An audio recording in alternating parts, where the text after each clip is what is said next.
ठीक है बच्चों, एक बार फिर से, ठीक है। सबसे फर्स्ट पॉइंट में मैंने क्या बोला? फर्स्ट पॉइंट में मैंने तुम्हें दो पैरेलल एंड डिस्टिंक्ट प्लेन्स का कंडीशन बताया। ये था हमारा फर्स्ट पॉइंट, ठीक है। उसके बाद आ जाओ तुम पॉइंट नंबर 2 में। पॉइंट नंबर 2 में क्या बताया?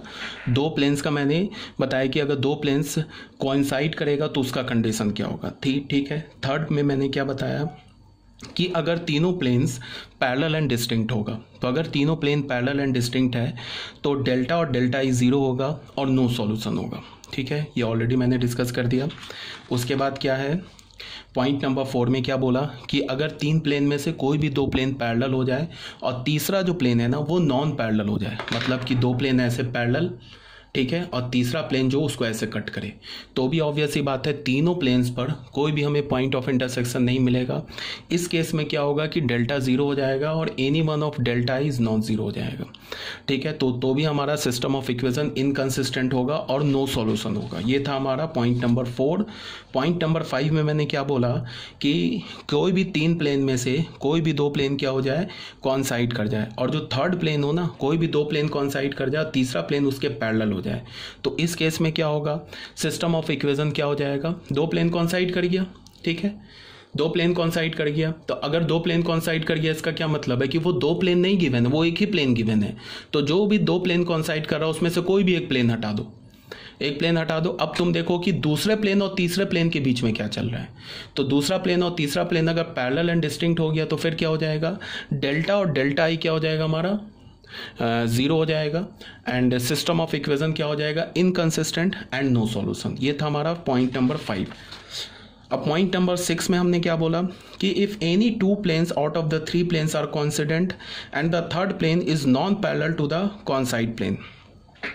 अगर कोई भी दो प्लेन, तीन प्लेन में से कोई भी दो प्लेन कॉन्साइड कर जाए और तीसरा प्लेन क्या हो जाए, उस जो दो प्लेन कॉन्साइड करा उसके नॉन पैरेलल हो जाए, तो इस केस में भी डेल्टा और डेल्टा आई क्या हो जाएगा हमारा, ज़ीरो हो जाएगा और सिस्टम ऑफ इक्वेशन क्या हो जाएगा, इनकंसिस्टेंट हो जाएगा। सॉरी, नॉन कॉन्साइड कर रहा है ना, तो सिस्टम ऑफ इक्वेशन क्या हो जाएगा, यहाँ बोला है any two plane of the three plane coincide and the third plane क्या हो जाएगा, third plane non parallel to the two coincides plane. तो इस केस में क्या हो जाएगा, डेल्टा और डेल्टा ही ज़ीरो हो जाएगा एंड सिस्टम ऑफ इक्वेशन क्या होगा हमारा, कंसिस्टेंट होगा एंड इन्फिनाइटली मेनी सॉल्यूशन होगा। इस केस में जो इन्फिनाइटली मेनी सॉल्यूशन होगा वो हमें एक स्ट्रेट लाइन पे मिलेगा। अब आ जाते पॉइंट नंबर 7 पे। पॉइंट नंबर 7 में क्या है कि तीनों प्लेन्स कॉन्साइड कर गया, तो तीनों प्लेन्स अगर कॉन्साइड कर गया तो भी क्या होगा, डेल्टा और डेल्टा ई ज़ीरो हो जाएगा और हमें इन्फिनाइटली मेनी सॉल्यूशन मिलेगा। बट पॉइंट नंबर 6 और पॉइंट नंबर 7 में देखो, पॉइंट नंबर 6 में भी क्या है, इन्फिनाइटली मेनी सॉल्यूशन मिला है, सिस्टम कंसिस्टेंट मिला है यहाँ भी, और डेल्टा ई ज़ीरो मिला है हमें, डेल्टा और डेल्टा ई ज़ीरो मिला है, और सिस्टम ऑफ इक्वेशन क्या मिला हमें, कंसिस्टेंट मिला है, इन्फिनाइटली मेनी सॉल्यूशन मिला है। बट इस केस में जो इन्फिनाइटली मेनी सॉल्यूशन मिला वो हमें एक स्ट्रेट लाइन पे मिला है। तो अगर हमें क्या करना होगा, उस इन्फिनाइटली मेनी सॉल्यूशन को लिखना होगा तो हम एक पैरामीटर यूज़ करेंगे, ठीक है। और इस केस में क्या मिला है हमें, तीनों प्लेन्स कॉन्साइड कर गया, कॉन्साइड्स हो गया, तो उस केस में क्या होगा कि डेल्टा ई ज़ीरो होगा और सिस्टम कंसिस्टेंट होगा, इन्फिनाइटली मेनी सॉल्यूशन होगा। बट यहाँ पे जो इन्फिनाइटली मेनी सॉल्यूशन है वो हमें प्लेन पर मिला है, तो इस केस में जब हम इन्फिनाइटली मेनी सॉल्यूशन को लिखेंगे तो क्या यूज़ करेंगे, दो पैरामीटर्स यूज़ करेंगे। तो अभी तक यहाँ तक बात थी। अभी तक हमने जो भी केस लिया है ना, ये केस नंबर 7 तक, तो केस नंबर 7 तक क्या है कि जो प्लेन्स थे वो या तो पैरेलल थे या तो कोइंसिडेंट थे अभी तक, ठीक है। अभी तक हमने जो डिस्कस किया है, जिसमें हमें नो सॉल्यूशन मिला है, जिसमें हमें इन्फिनाइटली मेनी सॉल्यूशन मिला है, इसमें क्या था, सिस्टम ऑफ इक्वेशन क्या था, या तो प्लेन्स पैरेलल थे या तो कोइंसिडेंट थे।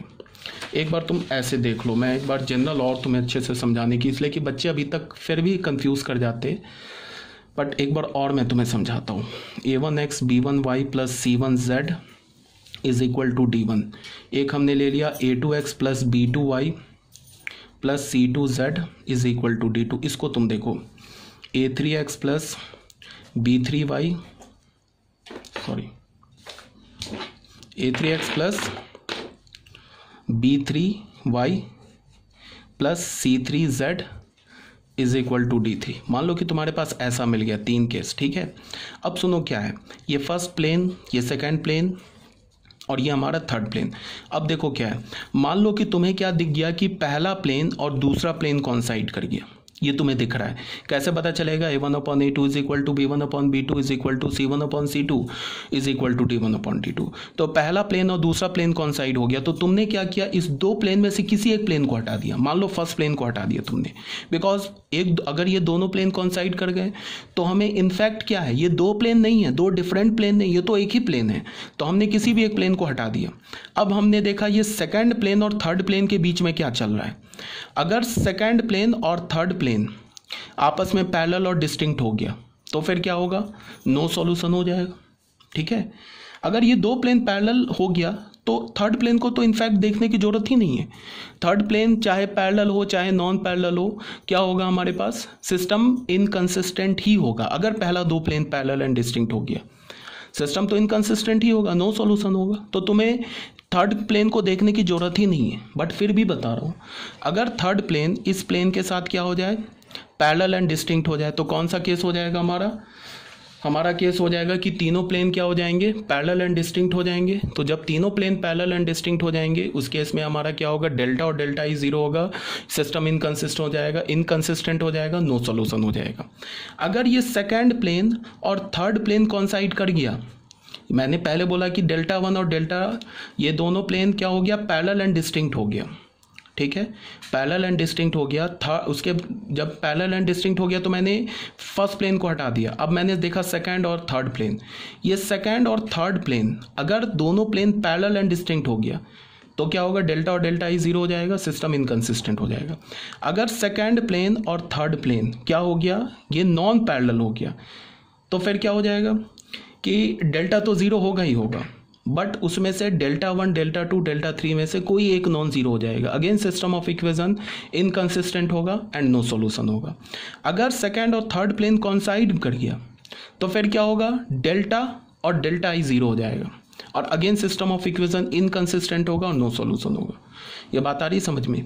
अगर तुमने देखा कि पहला प्लेन और दूसरा प्लेन कॉन्साइड कर गया, ठीक है, तो हमने क्या किया, एक प्लेन हटा दिया। अब हमने देखा सेकंड प्लेन और थर्ड प्लेन में देखा तो सेकंड प्लेन और थर्ड प्लेन भी कॉन्साइड कर गया, तो फिर क्या हो गया, ये दूसरे प्लेन को भी हटा दिया। अब तो हमारे पास सिर्फ एक ही प्लेन बचा। अब ये एक प्लेन बचा तो सिस्टम ऑफ इक्वेशन क्या होगा, कंसिस्टेंट होगा, इन्फिनाइटली मेनी सॉल्यूशन होगा।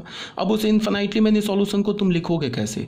तुम y तीन पैरामीटर है ना, तीन वेरिएबल, किसी भी दो वेरिएबल को तुम अल्फा बीटा मान लो तुमने y और z को अल्फा बीटा मान लिया, तो y को तुमने क्या मान लिया, अल्फा, एंड z को तुमने क्या मान लिया, बीटा मान लिया। तो अब क्या होगा, अब ये x है ना, तुम अल्फा बीटा के टर्म में निकाल लो, तो x क्या होगा, d3 माइनस b3, y की जगह अल्फा माना, माइनस c3, z की जगह बीटा माना, अपॉन a3 माना। तो तुम इक्वेशन कैसे लिखोगे d3 माइनस b3 अल्फा, ये सॉल्यूशन कैसे लिखोगे, c3 beta upon a3 and y alpha and z is equal to beta, sorry this is beta, where alpha beta belongs to R. ये हमारा इन्फिनाइटली मेनी सॉल्यूशन हो गया। ठीक है, इसमें हमने कितने पैरामीटर यूज़ किए, दो पैरामीटर यूज़ किए। कैसे किए, हमने देखा क्या कि d1 और d2 क्या हो गया, ये दोनों first plane second plane coincide कर गया, तो हमने एक प्लेन को हटा दिया। फिर हमने देखा सेकंड प्लेन और थर्ड प्लेन में देखा, तो हमने देखा सेकंड और थर्ड भी कॉन्साइड कर गया, तो हमने 2 को भी हटा दिया। बिकॉज अब इनफैक्ट ये 3 डिफरेंट प्लेन नहीं है, अब ये एक ही प्लेन है, तो हमने पहले 2 प्लेन को हटा दिया। किसी एक प्लेन को किसी भी 2 प्लेन को हटा सकते हो, पहले दूसरे को हटा दिया, पहले तीसरे को हटा दिया, दूसरे तीसरे को हटा दिया, कोई भी एक प्लेन ले लिया, उसमें x और y z किसी 3 वेरिएबल में से किसी भी 2 वेरिएबल को तुम अल्फा बीटा मान लो या लैम्डा म्यू मान लो, और तीसरे वेरिएबल को तुम अल्फा बीटा के टर्म में निकाल लो और ऐसे लिख दो आंसर। ठीक है, ये कब आंसर लिखा, जब तीनों प्लेन्स आपस में क्या हो गया, कॉन्साइड कर गया।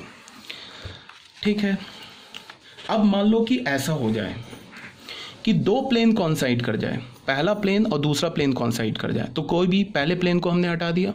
अब हमने देखा दूसरे और तीसरे प्लेन में क्या चल रहा है, तो हमने देखा कि दूसरा प्लेन और तीसरा प्लेन जो है ये नॉन पैरेलल आ गया। तब कैसा केस चल रहा है, पहला 2 प्लेन तो कॉन्साइड कर गया और तीसरा प्लेन ऐसे कट कर गया, तो फिर सिस्टम ऑफ इक्वेशन क्या हो जाएगा, सिस्टम ऑफ इक्वेशन कंसिस्टेंट हो जाएगा और इन्फिनाइटली मेनी सॉल्यूशन होगा। बट अब इस केस में जो इन्फिनाइटली मेनी सॉल्यूशन आएगा वो एक स्ट्रेट लाइन पर आएगा। तो अब हम लोग क्या करेंगे, एक ही पैरामीटर यूज करेंगे। वो कैसे, वो बता रहा हूं। मान लो कि तुमने देखा कि पहला दूसरा प्लेन कॉन्साइड कर गया, तो तुमने फर्स्ट प्लेन को हटा दिया, फर्स्ट प्लेन को तुमने हटा दिया। अब तुमने देखा कि सेकंड प्लेन और थर्ड प्लेन तो नॉन पैरेलल है, तो इसका मतलब तुम समझ गए कि सिस्टम ऑफ इक्वेशन क्या है हमारा, इनकंसिस्टेंट है and have no solution. Sorry system of equation consistent है and have infinitely many solution. तो इस केस में क्या होगा, जो इनफिनाइटली मेनी सॉल्यूशन क्या होगा, एक स्ट्रेट लाइन पर आएगा। तो तुम उसको कैसे लिखोगे वो बता रहा हूं। तुम क्या करोगे कि ये सेकंड इक्वेशन थर्ड इक्वेशन में से किसी भी एक एक्स वाई जेड में से किसी भी एक को तुम मान लो अल्फा मान लो तुमने जेड को अल्फा मान लिया। तो जेड को अल्फा मान लिया। अब हमारे पास कितने पैरामीटर्स ये वेरिएबल्स बच गए, एक्स और वाई। तो इस दो इक्वेशन में से तुम क्या करो, क्रॉस मल्टीप्लीकेशन यूज करके एक्स वाई को तुम अल्फा के टर्म में निकाल लो। समझ रहे हो बात को, एक्स वाई को किसके टर्म में निकाल लो, अल्फा के टर्म में। फिर तुम ये सॉल्यूशन कैसे लिखोगे, एक्स ये अल्फा के टर्म में आ जाएगा, वाई ये अल्फा के टर्म में आ जाएगा, और जेड हमने क्या मान लिया, अल्फा। और यहाँ पे क्या लिख देंगे, where alpha belongs to R. तो ये भी इनफिनाइटली मेनी सॉल्यूशन हो गया, ठीक है। बट यहाँ हमने क्या किया, एक पैरामीटर यूज किया। एक बार और बोलने का मतलब क्या, कि अगर तुमने देखा कि पहला दूसरा प्लेन हमें क्या मिल गया, पहला दूसरा प्लेन हमें कॉन्साइड कर गया, तो पहला दूसरा प्लेन कॉन्साइड कर गया, तुमने फर्स्ट प्लेन हटा दिया। उसके बाद तुमने सेकंड और थर्ड प्लेन को देखा, तो सेकंड और थर्ड प्लेन भी कॉन्साइड कर दिया, तो तुम सेकंड प्लेन को भी तुमने हटा दिया। अब ये जो थर्ड प्लेन बचा ना, ये थर्ड प्लेन क्या हो गया हमारा, इससे हमने सॉल्यूशन लिखा। सॉल्यूशन के लिए क्या किया हमने, किसी भी दो वेरिएबल को हमने अल्फा बीटा बोल दिया, तीसरे वेरिएबल को अल्फा बीटा के टर्म में निकाल दिया, तो ऐसे हमारा आंसर आ जाएगा, ठीक है। ये इनफिनाइटली मेनी सॉल्यूशन हो गया जिसमें दो पैरामीटर्स इन्वॉल्व हैं।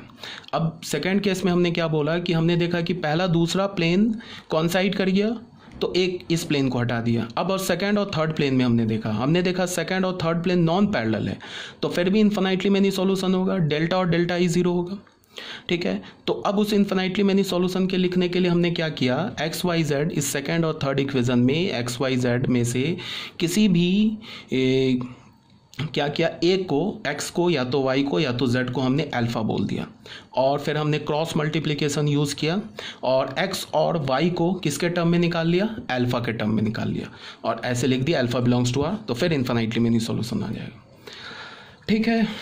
ये क्लियर होना चाहिए। अभी भी अगर तुम्हें कोई डाउट रह गया तो पूछ सकते हो।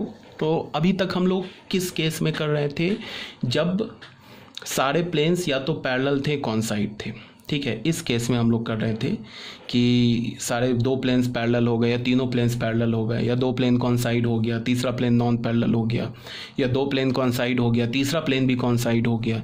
तो इन सब का कंडीशन हम देख रहे थे। अगर देखो ये तुम्हें लग रहा होगा ना तुम लोगों को सुन के कि मैं कोई बहुत ही मतलब कॉम्प्लेक्स बात बता रहा हूँ, बट अगर तुम एक दो बार मेरे लेक्चर को सुनोगे और ध्यान से PDF पढ़ोगे तो बिल्कुल आसान है, इसमें कहीं कोई प्रॉब्लम नहीं है। बस तुम प्लेन को देख कर ना, प्लेन के इक्वेशन को देख कर ही बता सकते हो कि क्या चल रहा है, सिस्टम कंसिस्टेंट है, इनकंसिस्टेंट है, या इनफिनाइटली मेनी सॉल्यूशन है, नो मेनी, ये इनफिनाइटली मेनी सॉल्यूशन है या नो सॉल्यूशन है। अगर तीनों प्लेन पैरेलल हो गया, पैरेलल एंड डिस्टिंक्ट हो गया, तो कोई भी बच्चा बोल सकता है कि नो सॉल्यूशन होगा। इस केस में डेल्टा और डेल्टा आई क्या हो जाएगा, जीरो हो जाएगा। अगर दो प्लेन पैरेलल एंड डिस्टिंक्ट है, तीसरा प्लेन कट कर गया तो भी नो सॉल्यूशन हो जाएगा। इस केस में क्या होगा, डेल्टा जीरो हो जाएगा, और डेल्टा आई में से कोई भी delta 1, delta 2, delta 3 non zero हो जाएगा, कोई एक या तो तीनों भी हो सकता है। अगर मैंने बोला कि तीन प्लेन में से दो प्लेन कॉन्साइड कर गया, ठीक है, और तीसरा प्लेन पैरेलल हो गया, तो क्या होगा, फिर डेल्टा और डेल्टा ई जीरो हो जाएगा, नो सॉल्यूशन हो जाएगा। अगर मैंने बोला कि तीन प्लेन में से कोई दो प्लेन क्या हो गया, पैरेलल एंड डिस्टिंक्ट हो गया, और तीसरा प्लेन उस दो पैरेलल एंड डिस्टिंक्ट प्लेन के साथ नॉन पैरेलल हो गया, फिर भी क्या हो जाएगा, डेल्टा जीरो हो जाएगा। तो क्या होगा, डेल्टा जीरो हो जाएगा, और एनी वन डेल्टा आई क्या होगा हमारा, नॉन जीरो हो जाएगा, सिस्टम इनकंसिस्टेंट हो जाएगा। फिर मैंने क्या बोला कि अगर तीन प्लेन में से कोई भी दो प्लेन आपस में क्या कर जाए, कॉन्साइड कर जाए, और तीसरा प्लेन उस दो कॉन्साइड प्लेन के साथ नॉन पैरेलल हो जाए, फिर डेल्टा और डेल्टा ई जीरो हो जाएगा, सिस्टम क्या हो जाएगा, कंसिस्टेंट हो जाएगा, इनफिनाइटली मेनी सॉल्यूशन होगा। बट ये जो होगा ये एक लाइन पर इंटरसेक्ट करेगा, तो वन पैरामीटर यूज करेंगे। फिर क्या हो सकता है कि तीनों प्लेन कॉन्साइड कर जाए, तो इसका मतलब कि इनफैक्ट 3 प्लेन नहीं, एक ही प्लेन दे रखा है, तो भी फिर सिस्टम ऑफ इक्वेशन क्या हो जाएगा, कंसिस्टेंट हो जाएगा, इन्फिनाइटली मेनी सॉल्यूशन होगा। बट इस केस में जो इन्फिनाइटली मेनी सॉल्यूशन होगा वो प्लेन पर लाई करेगा, तो फिर हम 2 पैरामीटर्स यूज़ कर लेंगे। तो अभी तक जितनी बात चल रही थी ना, ये किस में चल रही थी, जब प्लेन्स हमारा क्या था, जब प्लेन्स हमारा पैरेलल था या कोइंसिडेंट था। अब की बात जो अब नेक्स्ट टॉपिक जो हम करेंगे इसके बाद, इसमें हम कोएक्सियल प्लेन पढ़ेंगे। कोएक्सियल प्लेन का क्या मतलब है ये अभी आगे बताया जा रहा है।